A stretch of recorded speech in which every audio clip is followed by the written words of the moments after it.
Hello दोस्तों, स्वागत है आपका आपके अपने YouTube channel one step for education.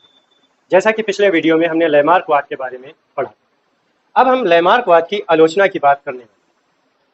मैंने वीडियो में ही बताया था कि लैमार्कवाद जो था आगे चल करके इसमें बहुत सारी त्रुटियां निकली और इन त्रुटियों के आधार पर लैमार्कवाद की जो विचारधारा थी उससे बहुत सारे लोग सहमत नहीं।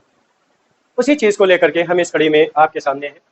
लैमार्कवाद की आलोचना में सबसे पहली बात हम करते हैं वातावरण का प्रभाव। वातावरण के प्रभाव के अनुसार उन्होंने बताया था कि जो जीराफ थे, जब उन्होंने अपनी अगली टांगे और गर्दन का उपयोग किया तो इससे क्या हुआ, वो धीरे धीरे विकसित होती चली गई, यानी कि उनमें वृद्धि हुई।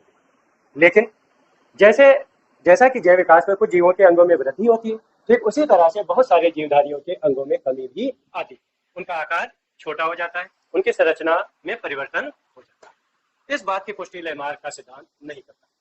फिर दूसरी चीज, इनकी आलोचना सबसे ज्यादा जो की गई वो उपार्जित लक्षणों की वंशागति पे की। और अगर हम कहना चाहे तो इनके सबसे ध्रुव विरोधी वैज्ञानिक थे बीजमैन। बीजमैन ने क्या किया, चूहों की एक जोड़ी ली, उनसे और उन दोनों चूहों की पूंछ को काटने के बाद उनसे बच्चों जो है जनन कराया और नई पीढ़ी प्राप्त की। इस नई पीढ़ी के भी उन्होंने जितने भी जीव प्राप्त हुए थे, चूहे प्राप्त हुए थे, उनकी पूंछ काट दी। इस तरह से फिर से उनसे नई पीढ़ी प्राप्त की और 40 पीढ़ियों तक वो पीढ़ियों को प्राप्त करते रहे, उनकी पूंछ काटते रहे। लेकिन इन 40 पीढ़ियों में एक भी चूहों की ऐसी संतान उत्पन्न नहीं हुई जिसकी पूंछ स्वतः ना हो, यानी कि अपने आप से ही कटी हुई जन्म लिए हो या पैदा हुआ हो, ऐसा नहीं।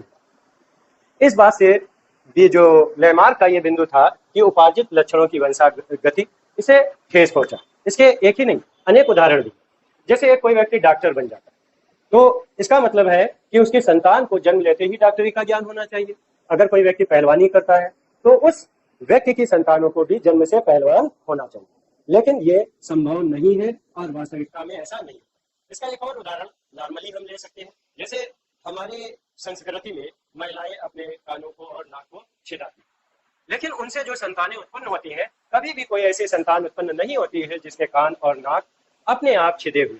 तो इस तरह से उपार्जित लक्षणों की जो वंशागति का सिद्धांत था ये ठीक नहीं था और इससे यह सिद्ध हुआ कि लैमार्क का जो सिद्धांत दिया गया था जैव विकास से संबंधित, उसमें बहुत सारी त्रुटियां हैं और वो बहुत सारी परिकल्पनाओं पर आधारित है। इन सारी परिकल्पनाओं को अगर हम देखें तो हमें पता चलता है कि इसमें बहुत सारे सुधारों की आवश्यकता है। इस बिंदु के साथ हम इस वीडियो को यहीं पर समाप्त करते हैं और बताते हैं कि अगले किस क्रम में हम डार्विनवाद या किसी दूसरे सिद्धांत को या लैमार्कवाद के बारे में पढ़ते हैं। मिलते हैं अगले वीडियो में।